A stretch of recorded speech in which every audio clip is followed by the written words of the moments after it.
Pasabog ito sina Alden, Coco Martin at Julia Montes mamaya mga kasembreros. Grabe no, never natin i-expect nito mga kasembreros ang pagsasama ni na Coco Martin sa if I'm not mistaken mamaya ito sa Stars on the Floor mga kasembreros.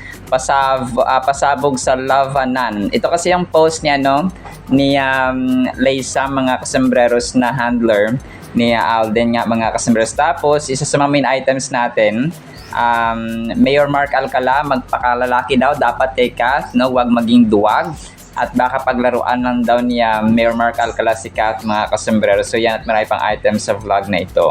Unahin ko itong kina Coco Martin mga kasembreros, post ni Leisa. Unang nag-post dito ang production na page ni Coco Martin na CCM film production. Abangan ang pasabog na Lavanan ni Coco Martin at Julia Montes. So since pinost ito ni Leisa, I'm 99% na sure mga kasembreros or sigurado na ito po ay part ng kanilang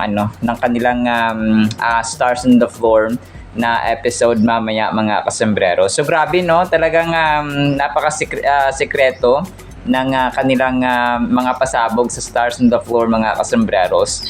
Mga collaborations na hindi mo i-expect na talagang mamaya iabangan natin ito mga kasembreros sa Stars on the Floor. So kasi 'di ba si Julia at saka si dito ko na-realize talaga dito ko na-realize yung kasi 'di ba si Julia Montes talagang best friend din ito ni Alden Richards mga kasembreros. Diba yung sinurprise nga niya si Julia Montes dun sa kanyang launching ng business niya mga kasembreros. So talagang si Julia Montes ay marunong talaga siyang mag-value ng friendship hindi nakakalimutan ni Julia Montes. And of course, doon sa may ARXV ni Alden, talaga sinurpresa niya rin si Alden mga kasembreros doon sa kanyang pagbisita sa 15th anniversary na ARXV mga kasembreros. So talagang parang body parang gano'n hanggang dikit din tong dalawang to mga kasembreros. Na kung saan ay alam natin si Julia Montes ay best friend din po ni Catherine mga kasembreros, childhood friend hanggang ngayon mga kasembreros si Julia ni Kath mga kasembreros. So isa rin tong tulay ng Kath din mga kasembreros. So sa mga maniniwala lang hindi tayo namimilit dito mga kasembreros. So yun po, mamaya abangan natin ito. Talagang ako ay nagulat din. Sabi ko try ko tingnan yung Instagram story ni Leisa kasi tahimik ang Instagram ni Alden kung kaya tinry kong silipin itong dito Instagram ni Leisa. So yun nakita ko nga talagang nakakita ako ng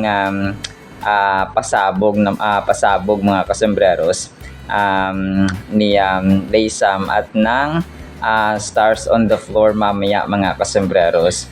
So aabangan natin ito mga kasembreros. So hindi man ako makapanood ng live kasi sobrang busy talaga ni ni Lolo Kasombrero kasi nga nag-vlog na rin si nanay. So sana po suportahan niyo rin pala may singit ko lang po. Sana po suportahan niyo po si si nanay ko sa kanyang YouTube channel at Facebook page na rin mga kasembreros. So yung kanyang Facebook page ay Consuelo Namis Gallego. So pareho lang din mga kasembreros. So yun, nagpapasalamat ako sa mga susuporta mga kasembreros sa aking nanay.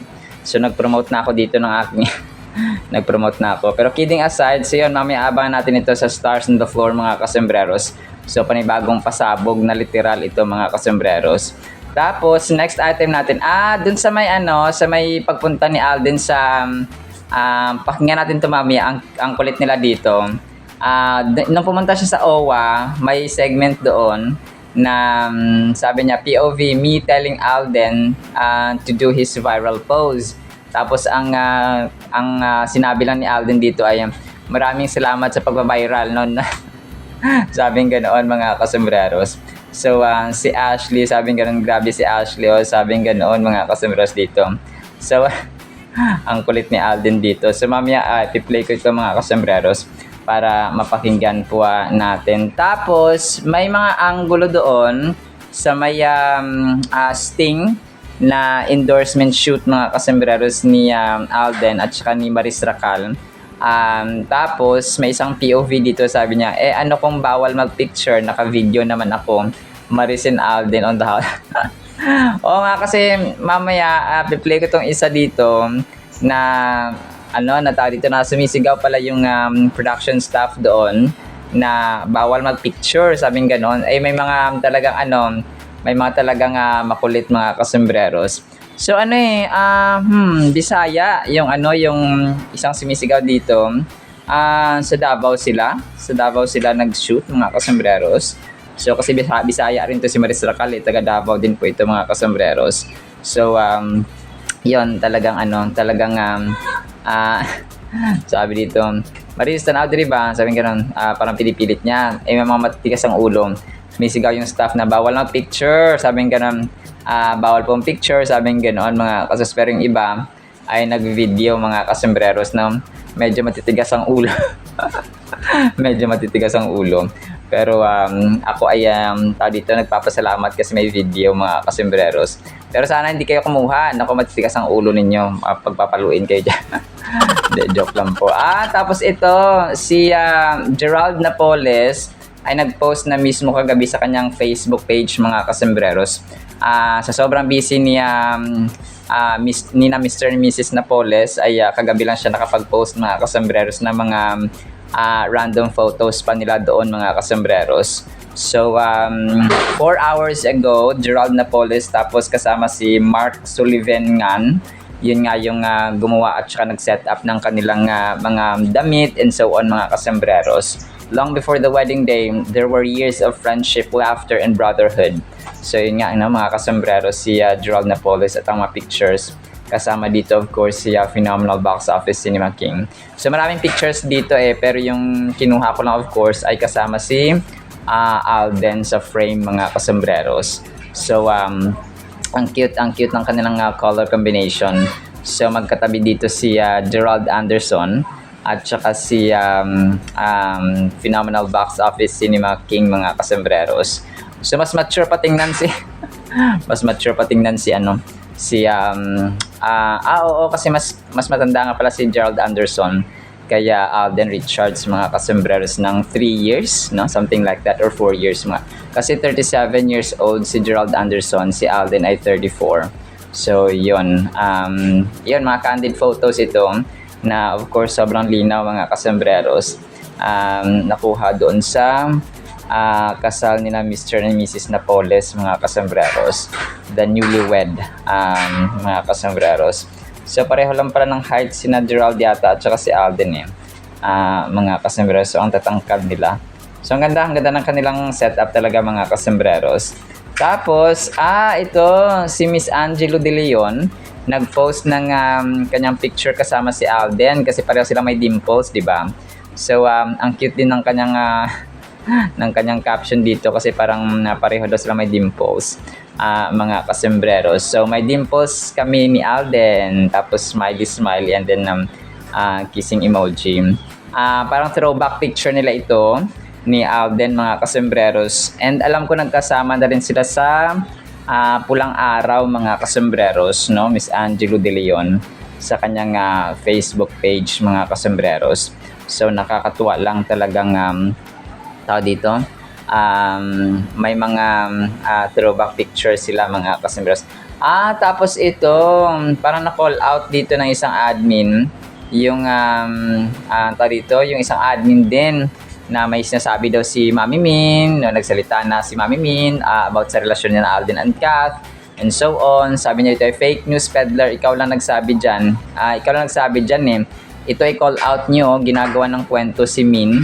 Tapos tinag niya dito si Ma'am Catherine Bernardo mga kasembreros. So walang official statement si Mami Min mga kasembreros. Yung akin kanina ay naka-follow lang si Mami Min. Pero naka-follow si Alden lang yung fina-follow ni Mami Min, hindi si Mayor Mark Alcala mga kasas. Pero wala ko na mention din na may official statement si Mami Min na ganito ganyan about sa relasyon ni Catherine or ni Alden mga customers and so on, or ni Mayor Mark Alcala at saka ni Kath mga customers, no? Wala po tayong na-mention doon. Tapos ito, may isang fan dito na kasama doon sa Bench Active Run Club mga kasembreros. Tapos kagabi lang niya pinost ito yung time na tumakbo sila sa Bench Active Run Club mga kasembreros na nung last part niya ay may special guest daw. Yun nga, si Alden Richards ang dumating mga kasembreros. Tapos nagpa-picture din po si ate kasama yung mga bench girls mga kasembreros. So, parang hindi na ito naulit kasi sabi ni Alden, di ba, parang try niya daw na sumama ulit sa Monday. So, Sunday na ngayon, so hindi na siya sobrang busy ni Phenomenal Box Office Cinema King. Kagabi lang kasi pinost ng admin ito mga kasembreros. So, talagang busy na ang inyong Box Office King. Tapos ito, posted ni Kat. Sabi niya, sila na ba? Nagtatanong lang. Si Alden, referring to Alden at saka Barbie Forteza. Ang daming likes 342 likes mga kasembreros.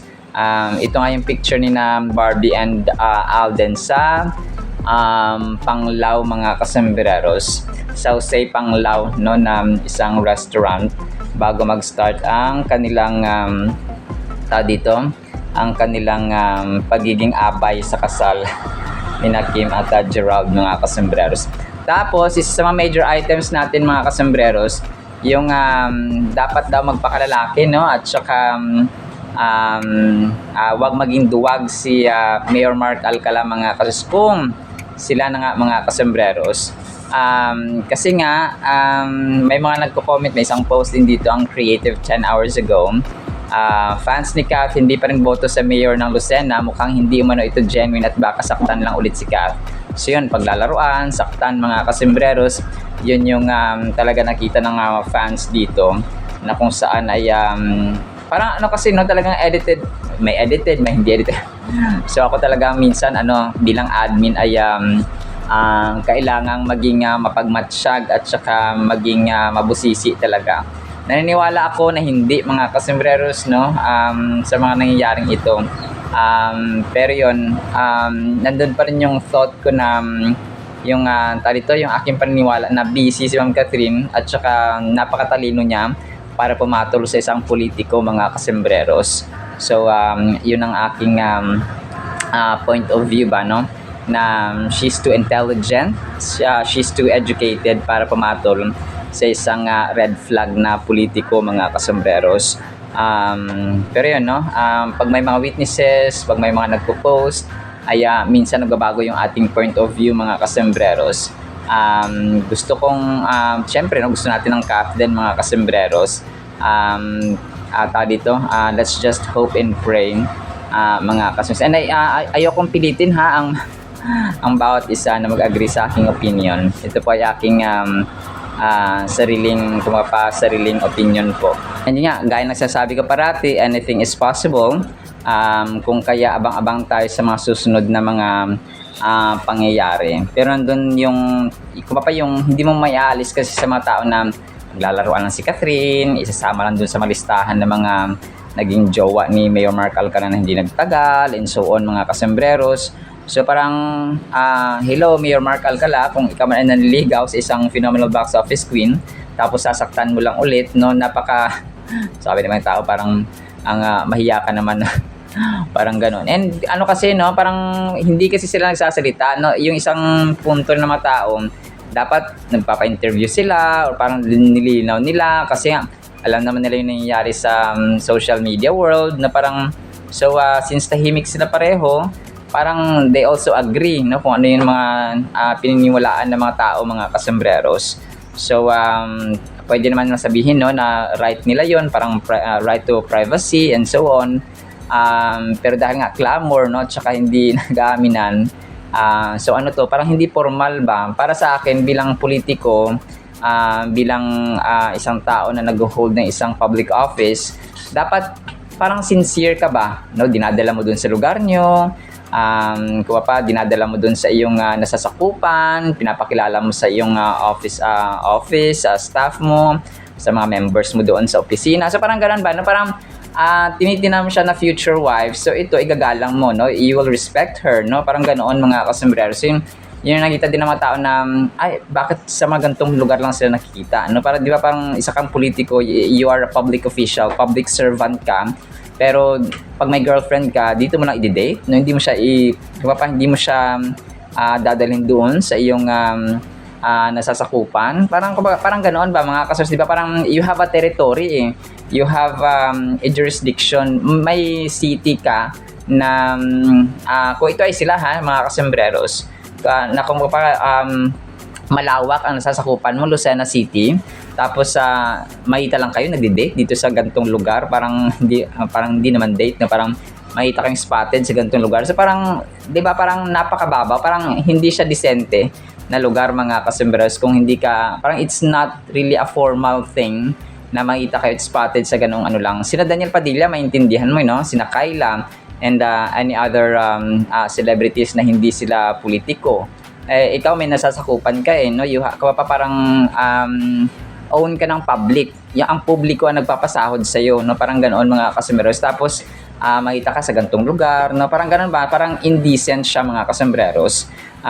Dapat kasi pag may girlfriend ka, dinadala mo doon pag may mga public meeting ka or mga event, for example, no, may mga ceremony ng mga special, dapat nandoon siya or something mga kasembreros. So ito kung sila man mga kasembreros ay hindi ito magtatagal kapag kaganto na spotted lang sa mga putyo-putyo na mga lugar mga kasembreros.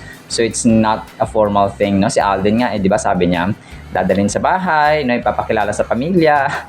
So parang ganoon mga kasembreros, si Alden. So ay nako po, hindi tayo makapag-ano ngayon kasi wala namang official statements from both parties mga kasembreros.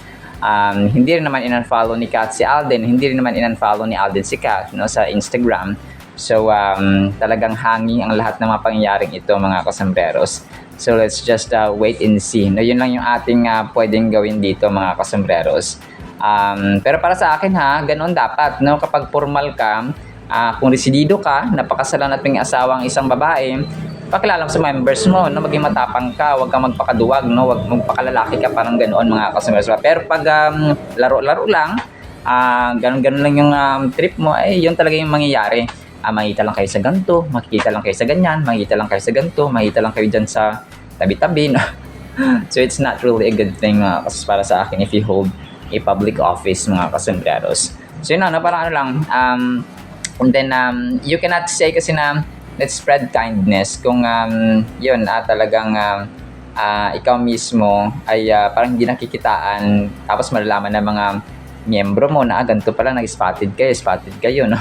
May nakita akong video dun tinanong, parang sumigaw yung isang fan na Mayor, asan si Catherine? Tapos tumawa lang siya, no, wala siyang sagot mga kasembreros. So parang hindi ko alam kung 30 na to si Mayor Mark Alcalá, so dapat mature na siya mag-isip mga kasembreros. Parang ano ba, parang basta ganun siya mga kasembreros. You should parang nakakabawas ng respect yung mga ganito mga kasembreros kapag putyo-putyong lugar lang dinadala mo yung babaeng gusto mo mga kasembreros. So after that, no, hiwalay na naman. So ay nako po, hayaan na natin makapag-learn din ng bawat isa kung sila nga talaga mga especially Ma'am Catherine. So moving on, last two items natin mga kasembreros, medyo napahaba tayo doon.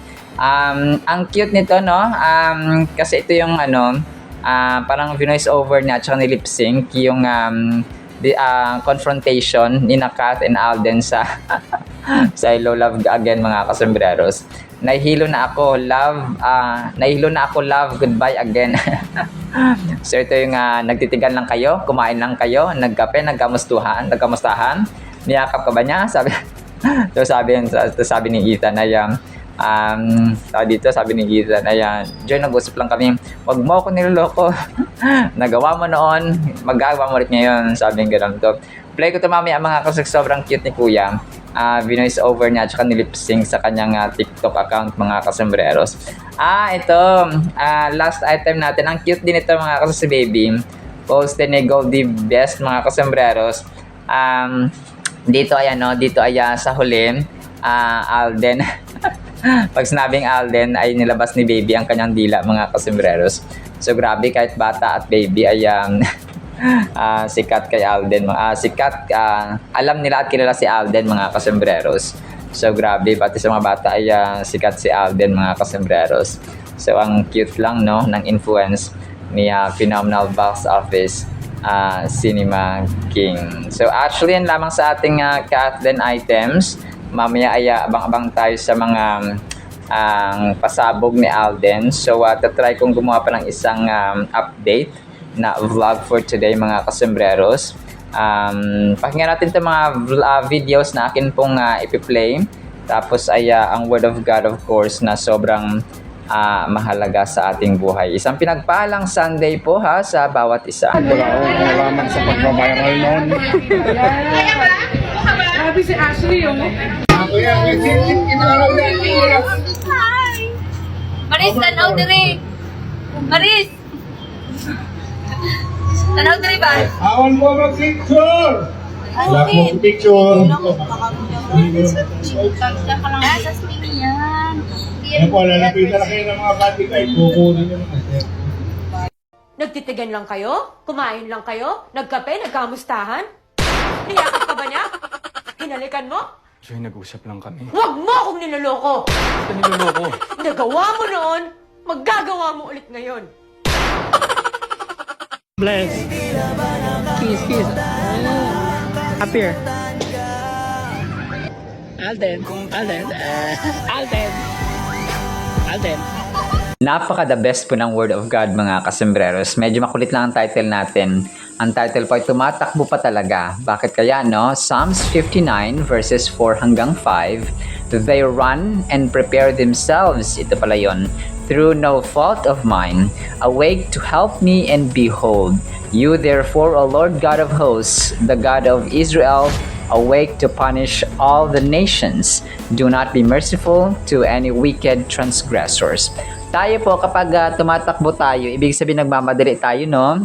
Yeah, pinapapaspasan natin or pinapaspasan natin yung ginagawa natin through running. For example, malilate na tayo sa trabaho, malilate na tayo sa paaralan, or tayo po ay pinamamadali ng ating magulang or no, kung sino mang kasama natin kasi nahuhuli tayo.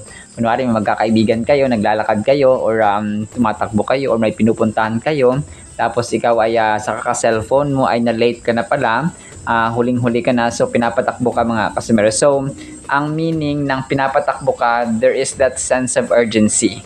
Okay? Pero dito, ang malala at saka masaklap dito kay Haring David ay hindi siya urgency ng pinapabilis lang. Okay? Kundi ito yung mga kaaway niya, yung mga kalaban niya, mga kasembreros. Grabe, no? Dito makita na si King David ay a man after God's own heart. So dapat hayahay na siya kasi nga napakalapit niya sa puso ng Panginoon. Sobrang close sa Panginoon. Ang relationship nila ay BFF, no? Best friend forever, mga kasembreros.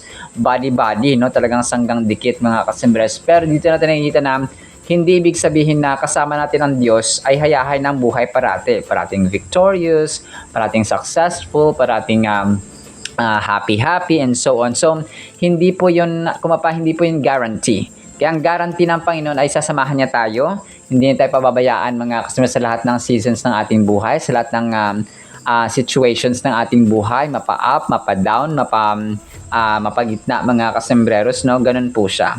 So ang pangako ng Panginoon na yon ay hindi tayo iiwan. Okay?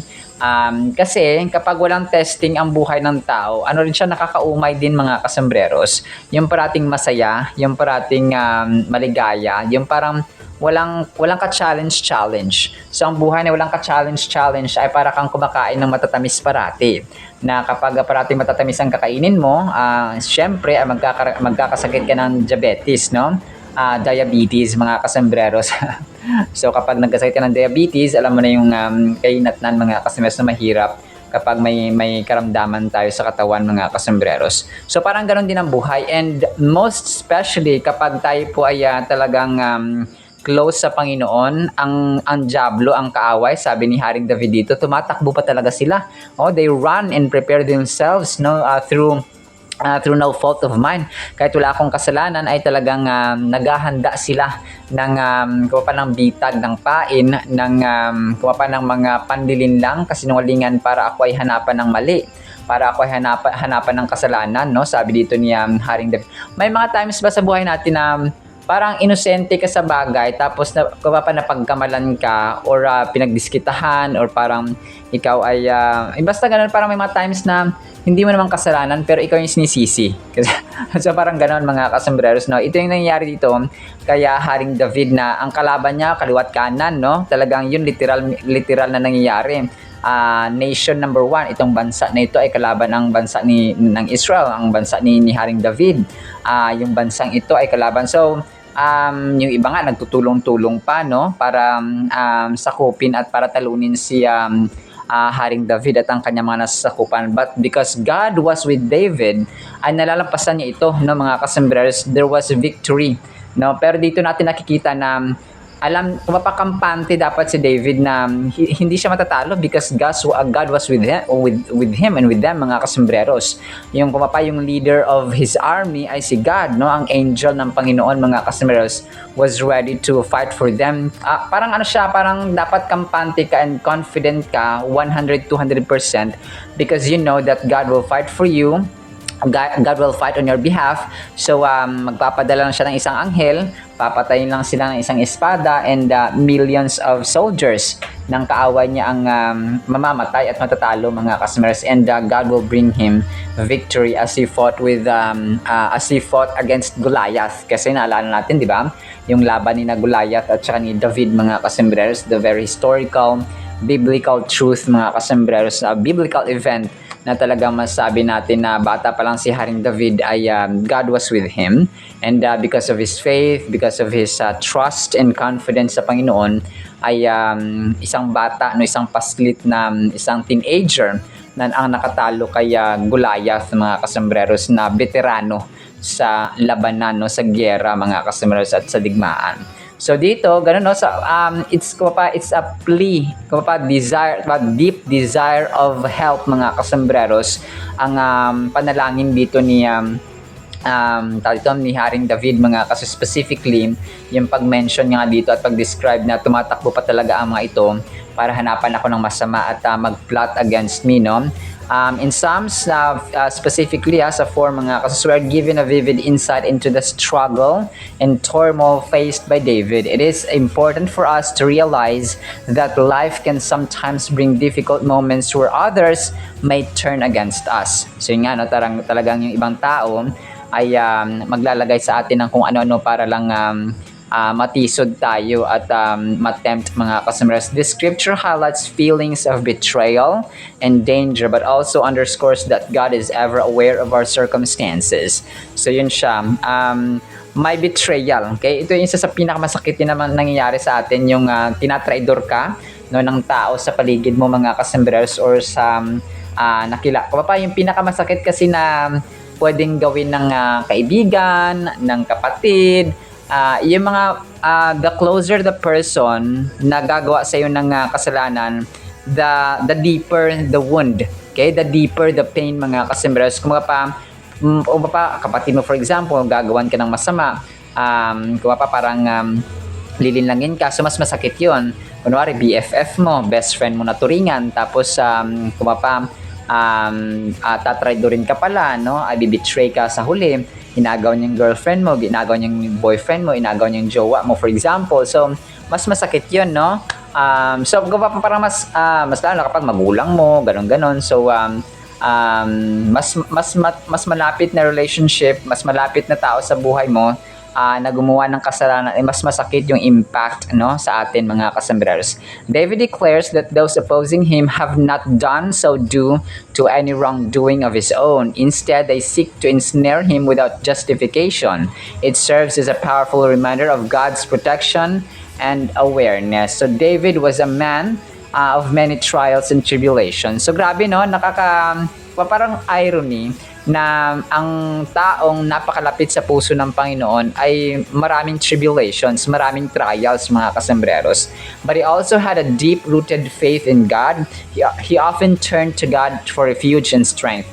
In this particular scripture, it is evident that David recognizes his reliance on God during this challenging time. He invokes the Lord's understanding of his side, highlighting the belief that God knows our hearts and minds better than anyone else could. So yun, nandun yung trust mga kasos ko pa. The more that David experiences troubles, challenges, ay the more that he trusted God mga kasembreros. So yun po yung kanyang sekreto na kung siya po ay talagang, parang, di ba, sinusubukan ba na si Haring David ba na to kapag binigyan ko ng maraming problema, magtitiwala pa kayo sa akin, dudulog pa kayo sa akin, mananalangin pa kayo sa akin, and so on mga kaso. So ganun yung impact dito mga kasembreros. One of the most profound lessons we can take from this psalm is the importance of trusting God during perilous times. So yun nga, no, parati natin nasabi rin dito na the more that we encounter problem, the more that we trust God, the more that we have faith in Him, the more that we call on Him, the more that we lean on Him and trust Him mga kasembreros. Kasi nga yung ating ideas, ating mga strategies, ating mga steps minsan ay natitisod, hindi perpekto mga kasembreros. That is why we trust to the one who is perfect and eternal mga kasembreros, ever powerful, ever present, and knows everything. His wisdom is infinite. So ang ating wisdom ay galing sa Kanya. Ang wisdom natin ay may limit, no? Limited lang mga kasembreros. So we trust to God whose wisdom is limitless, boundless, endless mga kasembreros.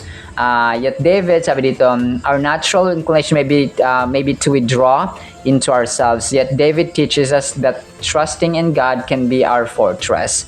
By calling out to God, no, tumawag tayo sa Panginoon, David invites us to lean and learn the significance of dependence on God's provision and protection. This psalm emphasizes the power of honest prayer. So, maging honest tayo sa ating panalangin mga kasembreros. Isa rin yun sa napakagandang characters mga kasembreros ni Haring David.